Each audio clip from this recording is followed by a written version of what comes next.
Assalamualaikum warahmatullahi wabarakatuh. Perkenalkan, saya Selvia Wulandari, NIM 2023 10 10 11 60 dari Fakultas Keperawatan Universitas Jember. Di sini saya akan menjelaskan bagaimana cara menjaga dan merawat kebersihan diri serta pencegahan infeksi atau personal hygiene. Apa sih personal hygiene itu? Nah, personal hygiene ini berasal dari bahasa Yunani dengan higien yang berarti sehat dan personal yang berarti individu. Jadi, personal hygiene atau kebersihan diri merupakan tindakan untuk memelihara kebersihan dan kesehatan seseorang untuk memperoleh kesejahteraan fisik dan psikis yang optimal.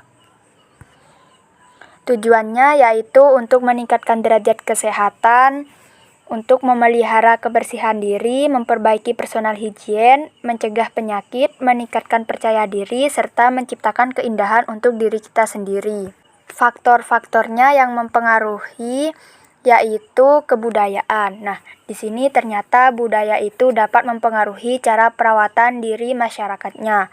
Seperti budaya timur yang membiasakan setelah bangun tidur, seseorang harus segera mandi. Beda dengan daerah lain yang membiasakan seseorang setelah bangun tidur hanya cuci muka dan gosok gigi saja. Faktor lainnya yaitu ada aktivitas latihan, individu, body image, dan sosial.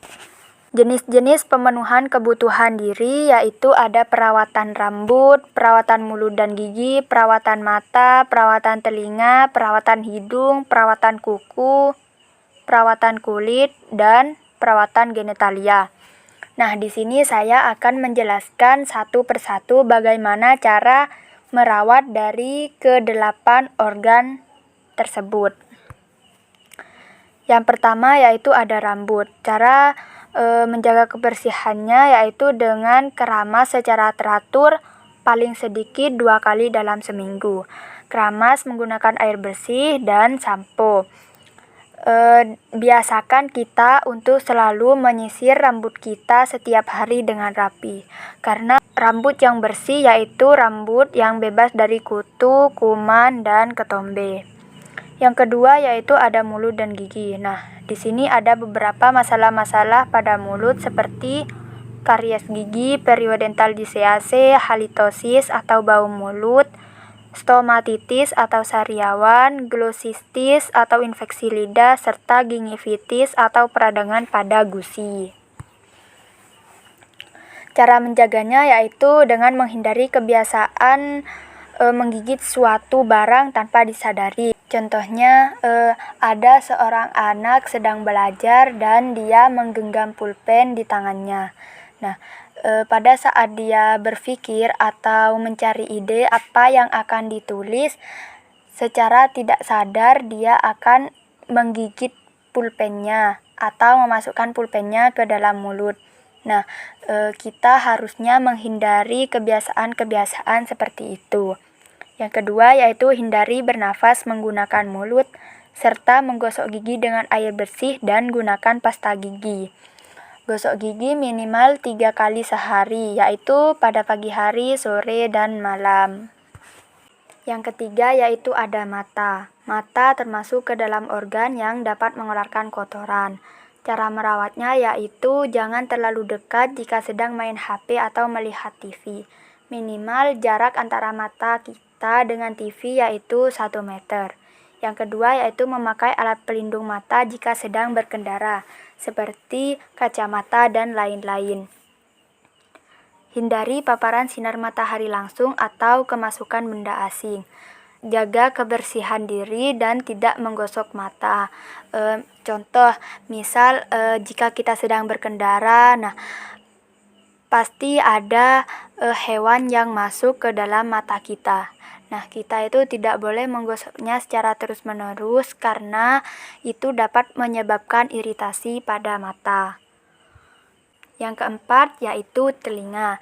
Telinga sebagai salah satu dari panca indera yang berfungsi untuk mendengar.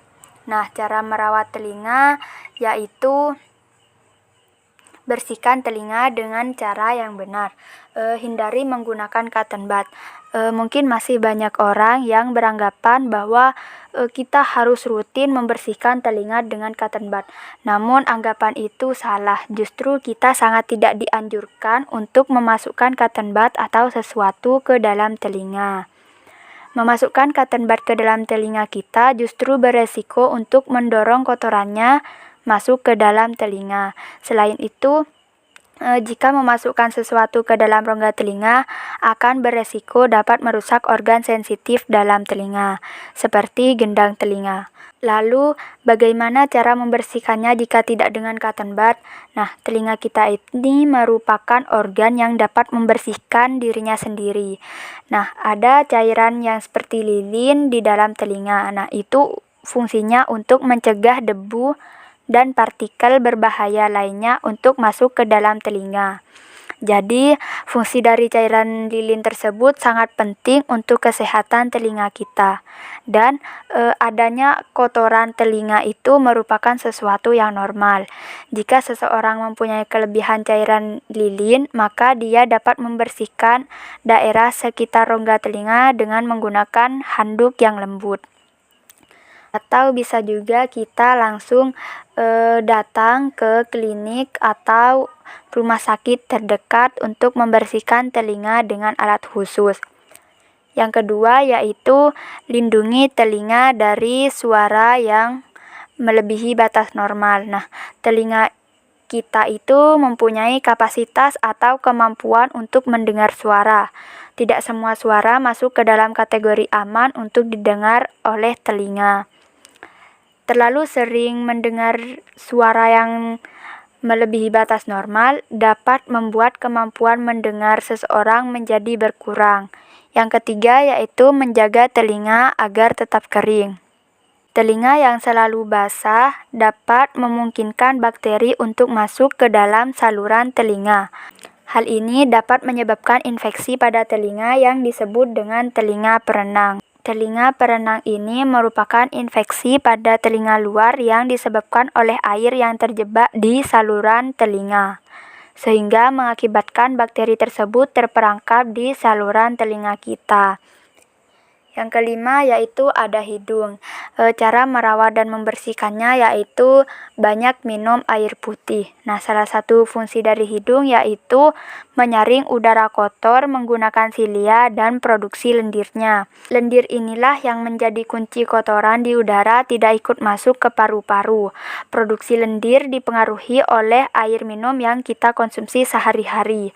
Semakin banyak kita minum air putih, maka akan semakin banyak dan bagus produksi lendir hidung yang kita dapatkan.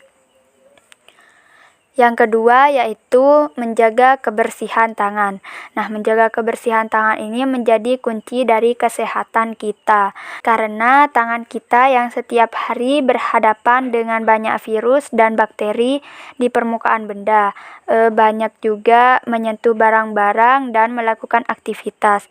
Jadi, menjaga kebersihan tangan ini dilakukan untuk mencegah virus dan bakteri di tangan masuk melalui lubang hidung kita. Yang ketiga yaitu tidak ngupil menggunakan tangan. Ngupil menggunakan tangan ini merupakan kebiasaan buruk yang sulit dihindari. Hal ini tidak boleh dilakukan karena tangan berpotensi besar membawa virus dan bakteri ke hidung. Selain itu, tangan ini juga bisa merusak pembuluh darah dalam hidung sehingga menyebabkan kita mudah mimisan. Yang keempat yaitu menjaga kelembapan hidung dan udara. Menjaga kelembapan ini sangat penting sekali untuk dilakukan karena udara yang kering sangat mungkin memicu terjadinya alergi. Selain itu dapat menyebabkan kita mudah mimisan. Bahkan udara yang sangat kering dapat membuat hidung kesulitan menyaring kotoran. Yang keenam ada kuku. Cara merawatnya yaitu rutin memotong kuku seminggu sekali. Tanpa kita sadari, kuku kita yang panjangnya sudah melebihi batas normal dapat menyimpan bakteri dan kuman yang berbahaya. Tidak hanya untuk kesehatan kuku dan jari saja, kuman yang mengendap di kuku memungkinkan penyebaran penyakit lewat interaksi tangan ke mulut maupun tangan ke mata. Yang kedua yaitu memotong kuku dengan benar. Nah, memotong kuku ini tidak hanya sembarangan memotong supaya kuku kita pendek. Normalnya kuku itu digunting tidak melewati dari tepi bagian putih kuku. Kuku yang terlalu pendek dapat menyebabkan iritasi dan infeksi, serta pertumbuhan kuku yang salah. Memotong kuku yang benar dan sehat juga seharusnya mengikuti lekuk kuku supaya kuku tumbuh dengan benar dan tidak menekan bagian daging kuku. Yang ketiga yaitu tidak menggigit kuku, karena dapat memicu perpindahan bakteri dari tangan ke mulut. Yang keempat yaitu jangan terlalu sering mengganti warna kutek serta merendam jari dengan air hangat. Yang ketujuh yaitu kulit. Nah, tindakan untuk menjaga kebersihannya yaitu mandi pakai air bersih dan gunakan sabun. Minimal mandi 2 kali sehari. Menjaga kelembapan kulit serta memakai pakaian yang bersih. Dan selanjutnya yaitu genetalia. Cara menjaga kebersihan organ genetalia itu cebok dengan benar. Cebok dengan benar ini menyiram air dari organ depan ke belakang. Jadi jika kita cebok dari belakang ke depan itu akan menyebabkan perpindahan bakteri atau virus dari anus ke organ genetalia kita. Dan untuk perempuan yang lagi haid seharusnya ganti pembalut tiap 3-4 jam. Yang ketiga yaitu cuci celana dalam yang baru sebelum dipakai. Jadi kenapa kita harus mencuci terlebih dahulu sebelum dipakai? Karena sebelum barang itu ada di tangan kita, pasti barang itu sudah disentuh oleh orang lain. Jadi menyebabkan perpindahan bakteri atau virus dari tangan satu ke tangan yang lainnya melalui perantara barang tersebut. Yang keempat yaitu gunakan pakaian dalam yang nyaman, tidak terlalu ketat karena akan menyebabkan iritasi pada perut dan organ genetalia kita. Mungkin itu saja yang dapat saya sampaikan. Kurang lebihnya mohon maaf dan terima kasih. Wassalamualaikum warahmatullahi wabarakatuh.